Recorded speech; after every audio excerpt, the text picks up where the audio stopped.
Hello, everyone, and welcome to another episode of Healing Conversations.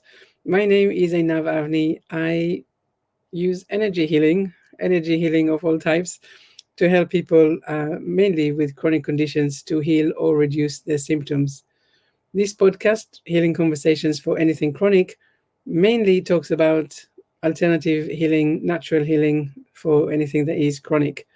I said mostly, but not all, because today we have a different kind of approach to the story, and I can't wait to introduce my speaker to you, and you will hear everything about his story. So let's get started with me in the studio, Howard Brown. Howard, so lovely to have you here. Welcome. And now, thank you for having me on at your show today. Thrilled to be here. Wonderful. So let's get started. Tell us something about you. So, besides the more important stuff of being a son, a twin brother, a husband, and a dad, I'm a Silicon Valley tech entrepreneur formerly, and now I focus on being a best-selling author, an award-winning international motivational speaker. I have an inspirational podcast, and I do a lot of work in the health technology space as well. And so that's me. Wonderful, wonderful. So I really am curious about that journey from this Silicon Valley situation to being a motivational speaker. How did that happen? So there's a lot in between. So unfortunately, one of the main reasons I think I'm here is that I've had to heal very significantly in my life twice. I've had to heal many, smaller times, but I'm a two-time stage 4 cancer survivor. At age 23 and a half, I was diagnosed with stage 4E accelerated T cell non-Hodgkin's lymphoma, cancer of my entire lymphatic system. And then at age 50, I was diagnosed with stage 3B colon cancer that a year later became stage 4 metastatic colon cancer. So I have had to walk the journey, and I call this my healing. I have a name for it enough. I call it putting Humpty Dumpty back together again, the old nursery rhyme, right? All the pieces. And so emotionally, physically, financially, call it maybe career, and in relationships, I am going through a healing journey. And we do that continually, but those are very significant things for me that happened in my life.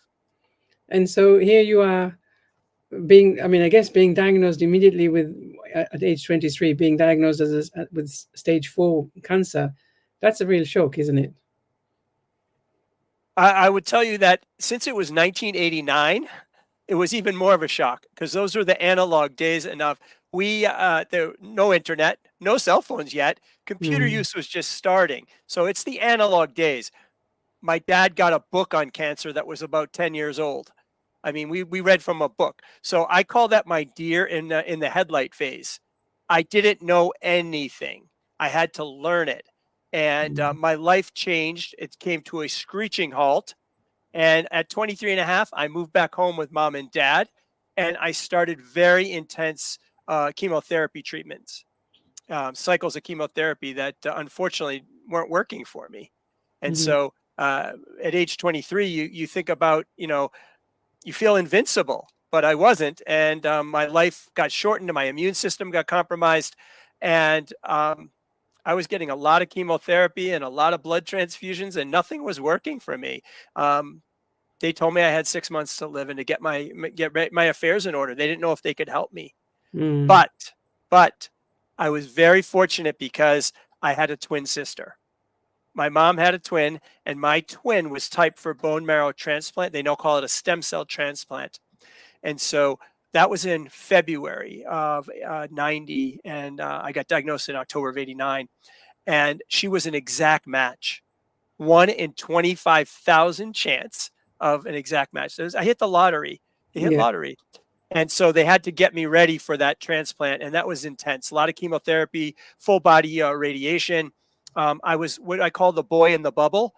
I was in an isolation room, and Mhm. I was very susceptible to infection and fungus and disease. And I had no immune system. So they brought this little bag on May 24th in, and they infused it in me, and they wanted to see if it would work because the body could have rejected it. I Mhm. could have great side effects, but the hope was that it was going to become my immune system, and it did. It did. It saved my life. Mm. So That's not the end part, though. I did a clinical trial to strengthen my natural killer cells called interleukin 2. You have to put your life back together. And the healing journey after, called survivorship, is not easy. And You're that, and dealing, that's very important. I just want to kind of sharpen this point, like you say, for a very long time, right? You've been this deer in a headlights, and now yes. that it worked, and you get your numbers correctly, and you know that you are behind it. Now it's a whole new journey. It's a journey of really putting yourself back together, like you say. And that is true healing, because and it's complex, because it's, as I said in the open, emotionally, what did I just go through, right? Physically, I was 135 pounds and bald. Financially, I was on disability. I wasn't working. I had to go back and build the stamina up, the mental toughness to go work a full day. I did that in Los Angeles. That's the next part of the story. And Mm. then I actually had to rebuild relationships because I was focused on staying alive. Now, I do want to show you, okay, this is really cool. And you're going to ask me, how did this happen? This right here on screen, I'm showing you my actual bone marrow bag. Oh This wow. is my bag of life. So what am I doing with it? Right? Mm. Crazy. So there's about 20 people in the room watching me at the time once this is delivered. They're all gowned up and covered up and scrubbed up. Finally, after like 3 hours, people leave. I'm staring at this bag, wondering if it's going to work. I look over to my mom, who's left in the room, all gowned up. I go, put that in your pocket. She goes, no. I go, put it in your pocket. I go, put it in your pocket. And she did. And we took it home. And here, 34 years later, I have my bag of life. So I just wanted to share that with you as a surprise to your audience. Thank you, thank you. That it puts things in perspective, and it definitely brings us, with you in that room, and that moment of really, like you say, not knowing is it going to work or not. What was that Exactly. like to think that it might not work? You don't want to go there, but you have to. When you sign the documents for a bone marrow transplant or a clinical trial, they tell you that death is a possibility, so side effects are a possibility. I did not know. You have to actually have faith um, in something larger than yourself. Some people say it's God. I say it's God. And then also, I had faith in my medical team, medical technology. I had faith in my sister. We were an exact match. I had the best fighting chance possible. I And think at the that's end of the day, really. it worked. Yeah, that's the end of the day. It worked. Now, I moved to California, 135 pounds and bald, because I wanted sunshine. I wanted to play basketball. I wanted to walk on the beach. I didn't want the cold weather of Boston, Massachusetts, where I grew up and where I was going through treatment. And so that's where the process started. And not every day was easy. It was hard. Okay. I just been through so much trauma so intensely. How did I have to process that? And I mostly process that on the basketball court. I call that my happy place, by Mm. exercising like crazy.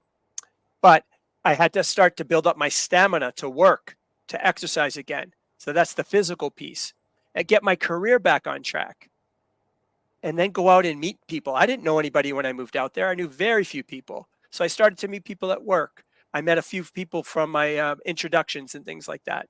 So it was a whole new world. I got a clean slate to rebuild myself. And you know what? I met my wife. I met my wife at the Jewish Federation of Los Angeles at a speaker event, and good things are happening, right? It was a really important thing. I started to do a lot of community service. Things were back. I got my life back. And I was so blessed and so grateful and very lucky. Okay. Very, very lucky, because I watched a lot of cancer patients die in my couple of years of treatment. All of a sudden, where's this person? Where's this? Unfortunately, they didn't make it. So Mm. when your cancer burden becomes too great, you get called to heaven. That's your time. It wasn't my time. But I hear so many stories about people that when they come out of cancer, they really don't know, what next, because I guess everything is kind of up in the air, right? With all of your beliefs and your the struggles and the trying all different things, and all of a sudden you get the clean, bill of health, and all of a sudden it's like, okay, so what does it mean about me? What Where is my life going? I mean, what you were kind of saying is going back to where you were, like you say, rebuilding the stamina, looking after your exercises, and and doing the things that are right for you. But how do you make new meanings to your life after such a thing? And of course, I know we're going to have part two in a minute, but at Sure. that point, But I was still young. I wanted to get my career back on track. But as I think I only alluded to it a little bit, but I met my wife and I added a huge community service piece. So I became a big brother mentor. I was doing fundraisers for people in need. We were doing food banks. We were raising money for the Jewish community and other communities.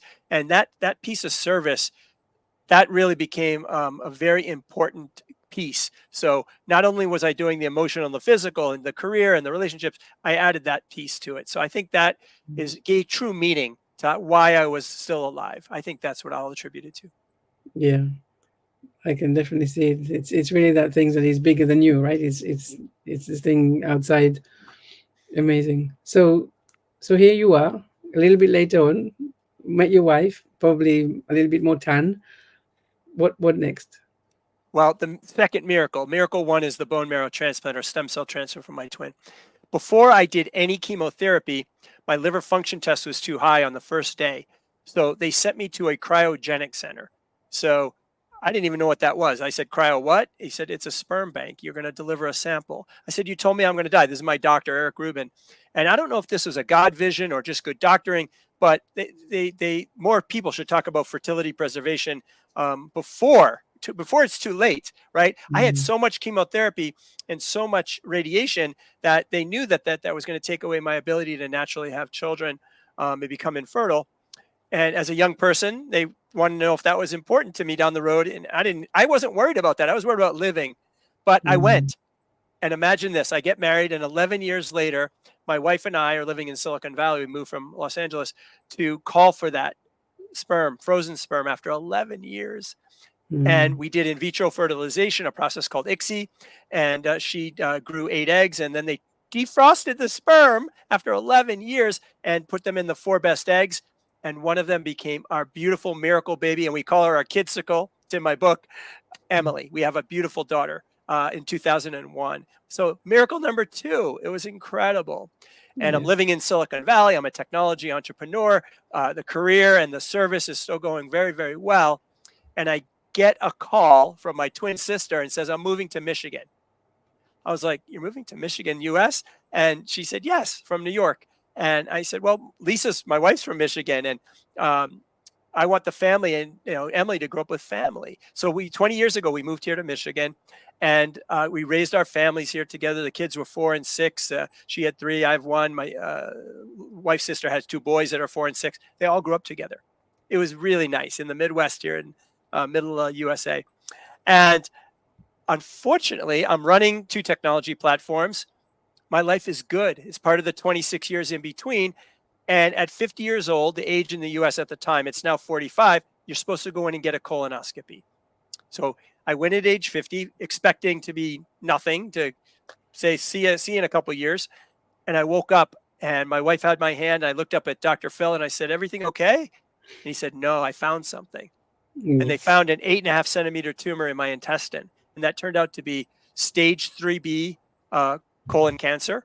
And a year later, it metastatically, it spread to my liver, my stomach linings, omentum and peritoneum, and my bowel and bladder. And when that happens, you know what they say? Get your affairs in order. You have 6 months to live. So lightning struck again with me. Mm, And so, I'm a different person. I'm married for 22 years. I have a 15-year-old daughter. It's a very different time. It's a digital time in the world. So I mm, was able to call out to my worldwide network for support, and also call out to these colon cancer advocacy groups to get me smart. Remember, I told you I was a deer in the headlights in 1989 and 90? I wasn't a mm. deer in the headlights this time. I became a very smart patient, collaborative with my cancer teams and my oncology teams to be able to make some decisions moving forward to give me the best shot. I'm Tell, not going tell me to, a little bit. Tell me a little bit about this difference between this approach, the smart approach. What does a smart approach means, and what is the difference with your number one experience? I was able to join colontown.org and find out from people that are already 5 or 10 steps ahead of me what worked and what didn't work. I gained their experience. They mentored me. I call it cancer whispering. They were whispering advice to me as I was navigating my journey. So I would go to my oncology team and make sure that we were doing everything possible. Okay. Because when you go metastatic, you don't have many choices, Mm. but you always do have choices. There's clinical trials, there's other things that you can look for. And so I look for this massive surgery called cytoreduction hyperthermal intraperitoneal chemotherapy. They cut me open from chest to pelvis, cut out all the cancer they could see, dead and live cell. They cut out my gallbladder, they cut out my stomach lining, they shaved my liver, they cut out parts of my the bowel and the bladder. It was a 13 and a half hour surgery. And then they poured hot chemotherapy inside of me to, and spun me around like a rotisserie chicken to kill microcell cancer. I learned about that surgery in Colon Town. And that's what saved my life. That's miracle number 3. And now I had to go put Humpty Dumpty back together all over again for a second time at age 53. Hard work, hard stuff. But wait. So it's okay, because I guess the first thing is that we are so scared of cancer, right? We hear cancer, we are terrified, and here you are telling me that actually you not only did it once, surviving, you did it twice. And I mean, you mentioning this smart approach to learning from other people that had the same cancer, and like you said, the whispering and what they've been through.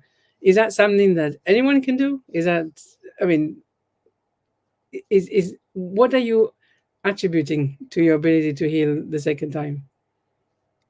I was in a different spot. I was married. I had a child. I wanted to see her graduate high school just a few years later. That was my only goal, is to Yeah. get to watch her walk across that stage and get her high school diploma. I got to do that. I got to watch her get her college university diploma from the University of Michigan. She's now a TV reporter. I now, being almost 4.5 years, no evidence of disease, am going to walk her down the aisle someday. So those are the big things, the really important things in life that you want to Mm. do. But here's the deal. 1, I didn't isolate. 2, I allowed people to help me. Those cancer organizations, the soccer team, the school, my friends, family, offering from prayer to help us out in our time of need. And I became a very smart advocate. So I don't want people to get cancer. I want them to go get screened. I want them Mm. to go get their mammography if you're a woman, or your lady doctor, or men for prostate, or everybody for colonoscopy, or go to the dentist. You have to actually take care of yourself. And that's the smartest thing to do. Now, I'm not going to stop cancer, but once you get it, you need to call the cavalry. You need to get resources in your corner. Mm. That's what I help people do. That's what's available in the digital world that wasn't available in the analog world. It's available to you. So anyone that gets it, you don't be alone. We help you. There's sources for men and women and all the different, disease spectrums. We Mhm. can help you get through this. And So that's when the you most say important. we can help you get through this, what would be your involvement in all of this? How does that what does that look like? So I'm a cancer screening ambassador, international. So I tell people to go get checked for all the different cancers. I am the Mm. chairman of the board of colontown.org. So I want to give back to others that get the diagnosis of colorectal cancer and walk with them on their journey and their care partners and give them the most information they can to make the best decisions and to get that emotional, physical support, sometimes financial support, to be Mm. able to actually make it through the day. It's hard. I'm not going to kid Mm. you. I've done it twice now, once at 23 and once at 50, right? I'm still Mm. healing 7 years, after my first diagnosis for second cancer. So you have to do that. So I've written a book. I've got resource guides on all this, and I have a podcast that talk about this. This is my focus of my life now, Mhm. is to help people get through the darkness by using other people to lift them up and then go help others. And I call it light. Go shine brightly. You shine brightly when yourself, when you're helping others. That's I how I do love it. it. I love that.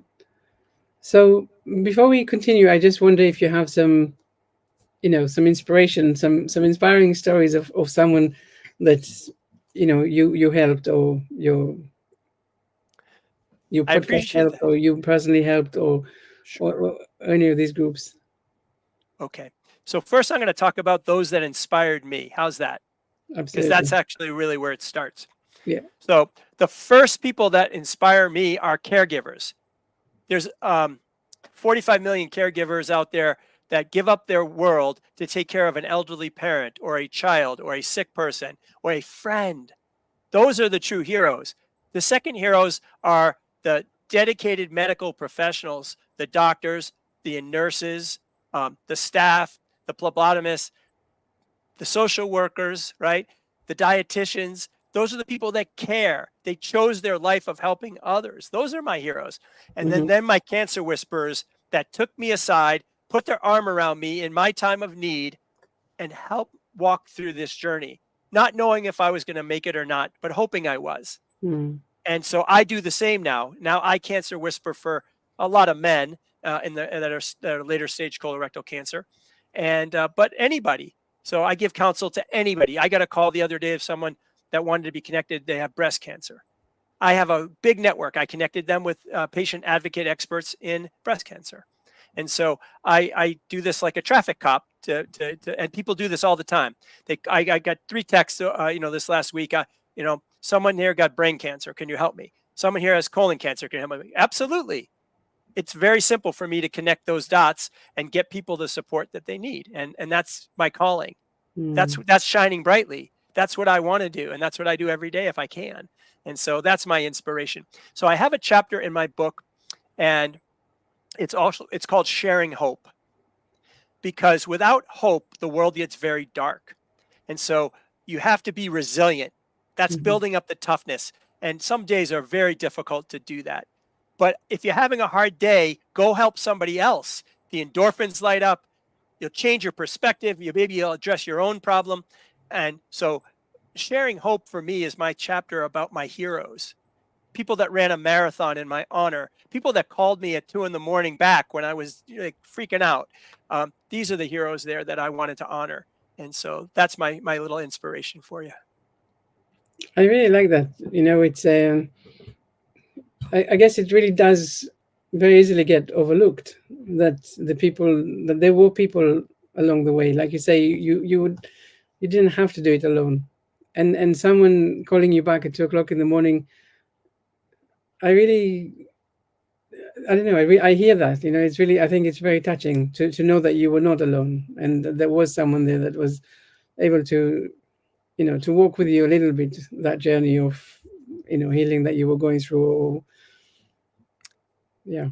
If we walk alone, you stay in that darkness, and the darkness is can bring on depression, it can aggravation, it can bring on just all sorts of types of things. You could start to drink, you could start to get abusive. There's so many things that can happen Mm. in that darkness. You can't stay there too long. You have to learn from it and be able to understand the mental capacity it takes to separate yourself and put yourself into the light, or get help doing so. There's so many people that I'll help you do so. I mean, that's why I call it my happy place. I would go to play basketball or Mm. exercise during cancer treatments, and even when I wasn't feeling that great. Why? Because it's my stress-free zone. I never felt like a cancer patient doing that. I was there, and it would just clean my head out, and it was good for me. But you got to do the normal things to take care of yourself, and especially when you're not feeling well, getting enough sleep, hydrating, right, having the Mm. right diet, exercising, and then a lot of people practice happy place like meditation and yoga and energy healing, the things that you do, and all of those are good. All of those are excellent. You need to incorporate those into your day, and that's how you stay. Because I always say, if you're not at the top of your game, how can you help someone else? Mm. You got to stay at the top of your game, your health, your mental health, your physical health, financial health, your relationships. So, And again, it's a challenge. so someone who is suffering and maybe they've been diagnosed recently or for a while back. What's I know that a lot of people do have this at least phase of confusion because they have different people telling them different things. Maybe their own mental state of how much hope or belief that they have that they can recover. What are the first steps that you would tell someone to do other than, yes, like you say, look after yourself, hydrate, and go on a different diet. How do you help them make sense of what's going on? So everybody has to deal with stress and building their resiliency like a muscle. So I have a worksheet here. It's actually called Oh, survivorship. okay. Yeah, there it is. Yeah. It's Yeah. it's it's on my website. We'll give people the links to get to it. And it talks about actually finding unconditional love for yourself, because you have to be able to love yourself. And the second thing is, don't isolate, get help. We can help you. People can help you do that. The third is to be selfish in your time of need. If you're in need, you have to recognize that and allow yourself to be helped. Most people, a lot of men, they're macho. They don't want help. When it gets this type of magnitude of cancer diagnosis, go get help. Get other help. And there's help out there, professional and friends and others. Again, is everybody telling you everything that's good for you? No. You have to be discerning. You have to Yeah. be able to understand what is real from the hocus pocus. So I have a whole sheet for that. But again, getting a mentor, and this is a second handout I do, is mentorship is leadership. Finding that trusted person like I did. I call them cancer whisperers, but they're really mentors that are Hmm. going to give you the best advice from their lived experience of how to get through the hard times. And Mm. they exist in everything. They exist in workplace, they exist in relationships, they exist in all the different cancer diseases and all the different rare diseases and everything. So you can always find a mentor. You have to look and be willing to accept that mentorship. I really like that. I think you're right. People do find it difficult to ask for help. They they do a lot of the time live under the impression that they're meant to just do everything by themselves and find the answers. And when they go and talk with the doctors, and the doctors say things that they don't understand, they need to be able to make work it out by themselves. And you're right. Then they shouldn't. They can absolutely seek help. Absolutely. And again, the reason I said love yourself unconditionally, that's one of the highest positive energy, fields that you can get to, right? You need Mm, to get to the high energy because your day can be very negative. There was days that I didn't get out of bed for sure. yeah. I felt awful. It just happened, but the next day I was better maybe and took two steps forward. It happens. It's a process and it's not an easy journey. So how long was it, the second cancer recovery? How long was that journey?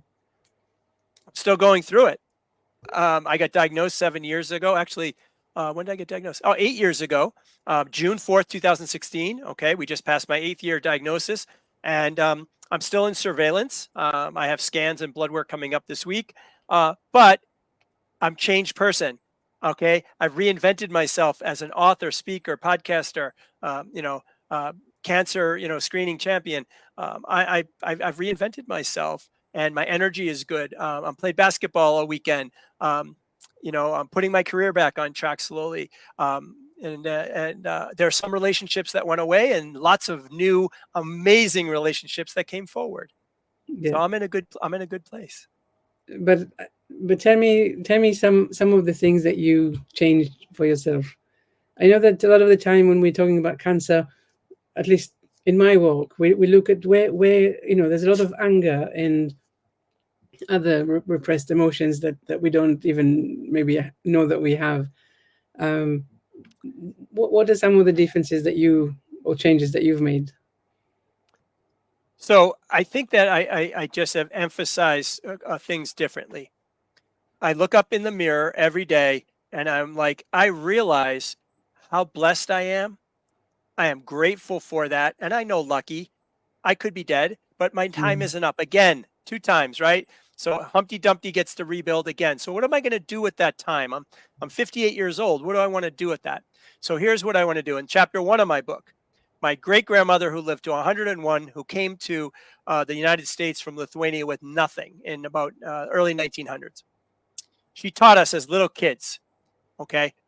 Choose to be kind each day. Simple, right?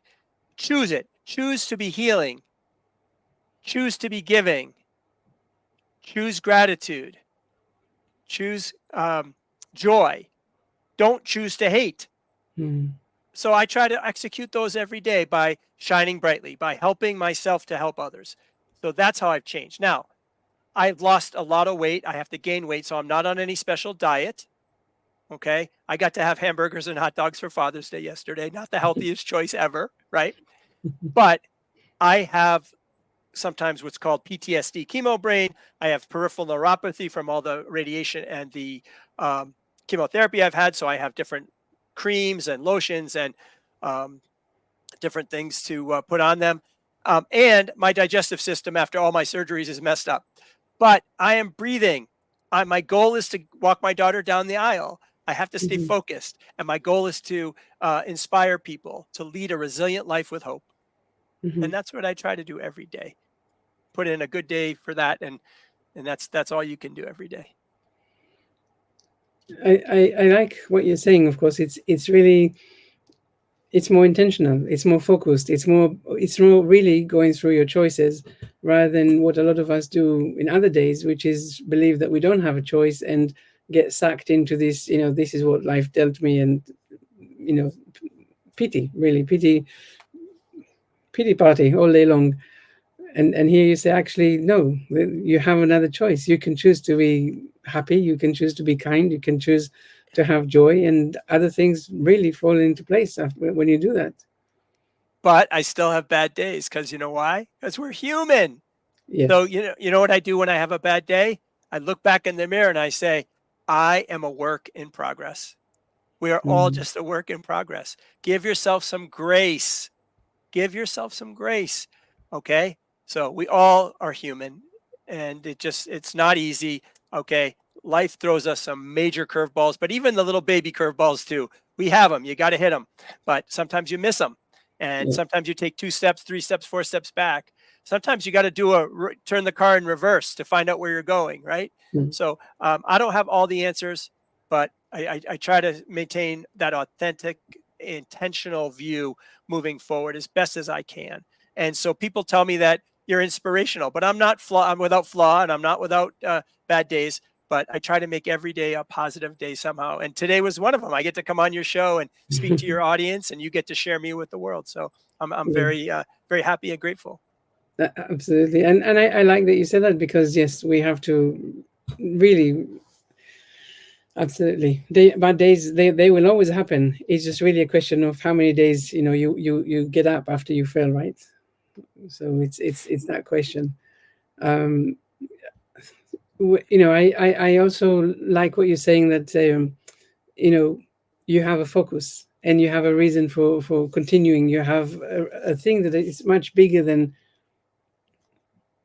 I don't know. A lot of the time we don't see that. We don't have that focus. We don't have the bigger picture, and it sounds like, from what you are describing, that actually this is very helpful, because you always have something to get back to, even on your off days. That's just all you can do. So that's me, and that's what I choose to do. I am very much choosing to do follow this path, and I enjoy it. I get to meet the most incredible people like you and others every single day. Yeah. So tell me a little bit about your podcast. Excellent. So I came out with first of all my book Shining Brightly. I'll just quickly show it right quickly there. This Shining Brightly, Yeah. and that's available on Amazon everywhere, or you can contact me. And I ended up starting to do a lot of speaking, a lot of motivational speaking at colleges and healthcare and in business corporations, pharmaceutical companies, and in the cancer world too. And I learned to, they said you have to have your own platform, the Shining Brightly platform. So I was like, oh my God, I do. So I started in February of 23 with no listeners. And I'm so happy today that podcast 83 and 84 are out. And I did a Father's Day double issue with another dad that had cancer and has a podcast and called Iron Dad. And it was incredible. And so my podcast is my platform. I invite people on my show to talk about things that they've overcome, their human resolve, and the lessons learned, and how they use those lessons to help others. So it's a very inspirational show. I call it a resilient show, right? It's Mhm. very resilient, and it's short. It's basically a 30-minute show every Wednesday, and now I have 138,000 listeners and downloaders, and people are really need this at this time. The world is in a tough negative spot, and we need inspiration. And if I can give them a small piece, I'm doing my part. So I love Yes. I love my show every week. It's great. Thank you. Yes. And a different question. So, what next for you? I mean, you like you say, you're doing it right. You are healing. You are work in progress, but you are healing. You're having the podcast and getting connected with all these people. And but where do you see yourself next? Where do you go from here? So I have like physical things that I got to do. Like I want to put my book into an audio book. I have to get my classes done. I have certain things like that, but I need to keep doing what I'm doing as far as helping people. That's the drug. That's the thing that makes me give me feel so good every day to connect people, to help people, and that's what I'm really focused on as well. And I love my work at colontown.org because we are walking side by side with the patients and their caregivers to get them through a very tough journey. And I keep doing it and I keep building the brand and partnering with others to build a force multiplier for good and positive change in this world. That's what's needed today. And you don't do that alone. You do that with a massive movement. And so I'm partnering with lots of groups to be able to continue to do that and support each other. So remember that force multiplier for good and positive change. That's what we're building here. Amazing. So really, so needed. Really so needed. Um, so tell me, you know, before we're gonna kind of say goodbye for the day, of course, I want to reassure everyone listening that all of your information, your links and resources are all going to be shown in the show notes, so people can find you and follow you and reach out if they so wish. But before we finish for the day, tell me what is a message that you like to leave our listeners with. Very simple. I'm going to put on my glasses for this. All Sure. right. So for those that are listening, I'm putting on my shining brightly white gold glasses, metallic here. And I'm going to tell you, we can choose to shine brightly just a little bit each day for ourselves, then go lift up others in our neighborhood, in our community. It doesn't have to be this massive thing. It could be just one act of kindness. Buy someone a cup of coffee. Okay, be a good friend. Be a listener. Bring someone, a meal. I don't know. Do whatever you want to do. That's good. Go visit someone that's sick in the hospital. These are mitzvot. These are good deeds, right? So if we do that just a little bit each day, the world will become a brighter place, and that's the shining brightly movement.